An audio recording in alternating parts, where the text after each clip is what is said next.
Am I the a-hole for only wanting a relationship with my grandson and not his half-sister? This has been weighing on me for a while, and I never imagined I'd be one of those people posting here. But recent events have left me wondering if I really am the villain in this situation.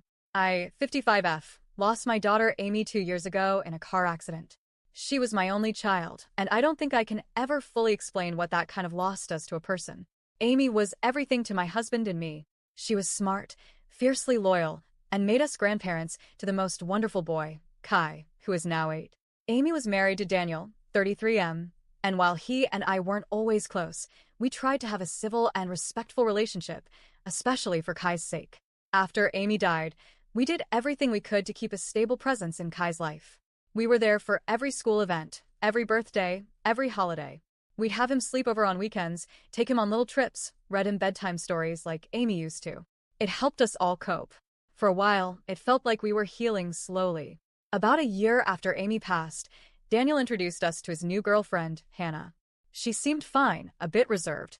We didn't judge Daniel for moving on. Grief is complicated, and we understand that everyone processes it differently. But I'd be lying if I said it wasn't hard to see someone else step into a maternal role in Kai's life. Fast forward to May of this year, Daniel and Hannah had a baby girl. Now, this is where things get complicated. We didn't go to the baby shower. It wasn't out of spite, it was just too painful.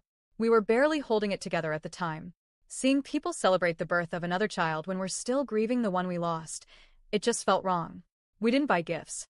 We didn't visit at the hospital. And yes, we were taking care of Kai during Hannah's labor, and he wasn't allowed in the hospital anyway, but Daniel expected us to take turns visiting the baby. He called the baby our new granddaughter. That caught me completely off guard. I don't say this to be cruel, but I don't see Hannah's daughter as my granddaughter. She is not Amy's child. I have nothing against the baby herself. She's just a child, innocent in all this, but I don't have an emotional connection to her. Amy was our only child. Kai is our only grandchild. That's just how we feel. Daniel confronted us shortly after the baby's birth. He was upset. He said, "Why should Kai be the only one to get grandparents? You should be happy to have even more grandchildren." My husband calmly told him that while we'd always be kind to his daughter, Kai was our grandchild. He was Amy's son, and Amy was our world. No one can replace her, and no child, not even Daniel's future kids, will be able to change that. That didn't go over well. Daniel threatened to cut us off from Kai, but then he looked into grandparents' visitation laws and realized we had a legal leg to stand on. Since then, it's felt like he's been forcing his partner and their daughter into our lives.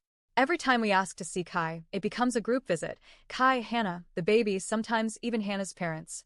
It's like we're being tested or watched, as if we'll suddenly warm up to the idea and embrace the baby as our own. But that's not happening. Last week, Kai told me quietly during a visit that he misses our sleepovers and one-on-one time. He misses being at our house, just us, just him. Before Amy died, we used to have movie nights and pancake breakfasts. It was our little tradition. I could see how much he wanted that again. So I reached out to Daniel and asked if we could plan a weekend sleepover with just Kai. He immediately asked why I wasn't offering to take his daughter too. I was honest. I told him, Kai is my grandson.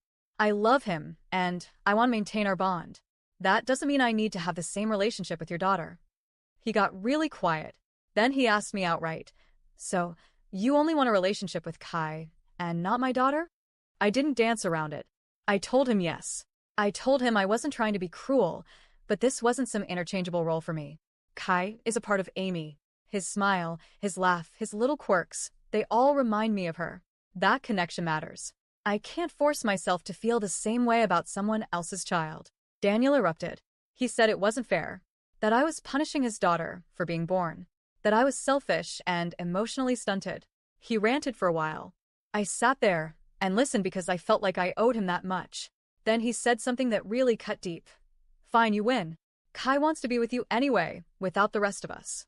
So enjoy your little victory. But just remember this.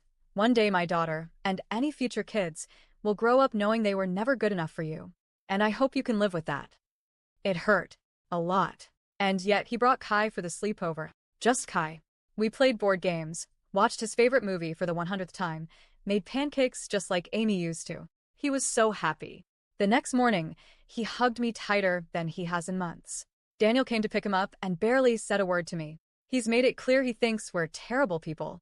that we're being cold, petty, even discriminatory.